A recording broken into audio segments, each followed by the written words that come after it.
Zaidi ya wagonjwa 75 wenye matatizo mbalimbali wamepatiwa huduma za uchunguzi na matibabu ya bure katika hospitali ya wilaya ya Tanganyika mkoani Katavi kupitia madaktari bingwa kutoka Marekani. Akizungumza mara baada ya hafla ya kuwaaga madaktari hao, mganga mkuu wa halmashauri ya Tanganyika, Daktari Samuel Marwa, amesema wagonjwa waliopatiwa huduma walichunguzwa na kupatiwa matibabu. Toka wafike siku ya tarehe 19 waliweza kuona zaidi ya wananchi wapatao 150. Kati ya hao takribani wananchi 120 walibainika kuwa na matatizo mbalimbali kama ambavyo nimeyataja. Na katika hao wananchi 120, wananchi 75 wamepatiwa huduma za upasuaji bure, na magonjwa ambayo yamefanyiwa upasuaji kwa wingi ni magonjwa ya ngiri pamoja na goita, ile ambayo tunasema wanavimba shingoni. Kwa hiyo kutokana na kazi hii ambayo imekuwa ni hakika ni kazi ya kujitolea, kwa sababu tumefikisha huduma bure kwa wananchi, tunashukuru sana marafiki zetu wa Denobet and Friends Mission wakishirikiana na wenzao wa Marekani wa Operation International kwa huduma hii ambayo wamekuja kuitoa katika halmashauri yetu ya Tanganyika.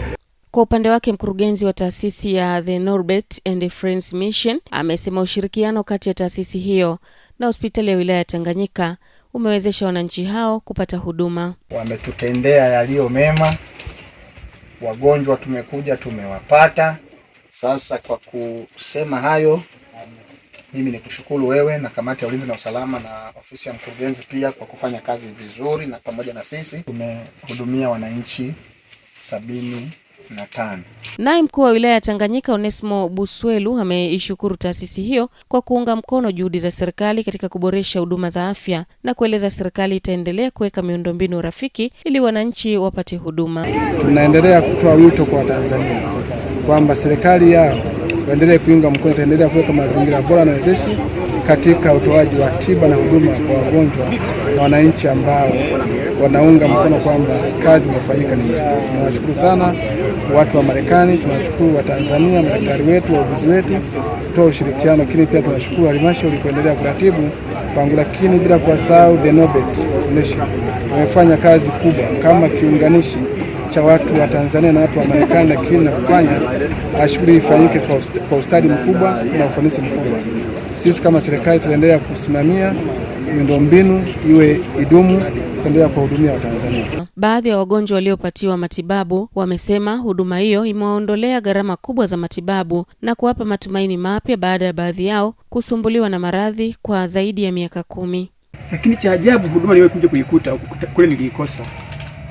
Na hii mimi nimekuwa na ugonjwa wa tumbo, yani tezi dume, lakini nilikuwa nimefikia mahala kama miaka 16. Kwa hiyo nimeenda hospitali sijawahi kushughulikiwa. Lakini baada ya kuwa nimekutana na mwamba hapa, huyo ni mwamba wangu, kafanya kazi ambayo sikufikiria.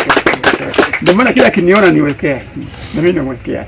Shukrani sana sana sana madaktari wa hapa, wametupokea sana. Mungu awabariki sana, wametujali, wametupigania.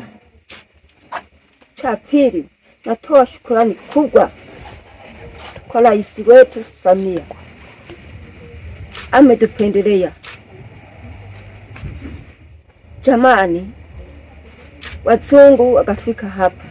Mungu awabariki. Uongozi wa hospitali hiyo umesema matibabu kama hayo ambayo yanatolewa bila malipo yanatarajiwa kutolewa tena ifikapo mwezi Oktoba mwaka huu. Ana Milanzi, Katavi. Ili uwe wa kwanza kupata taarifa zetu, usisahau kusubscribe, kulike na kushare.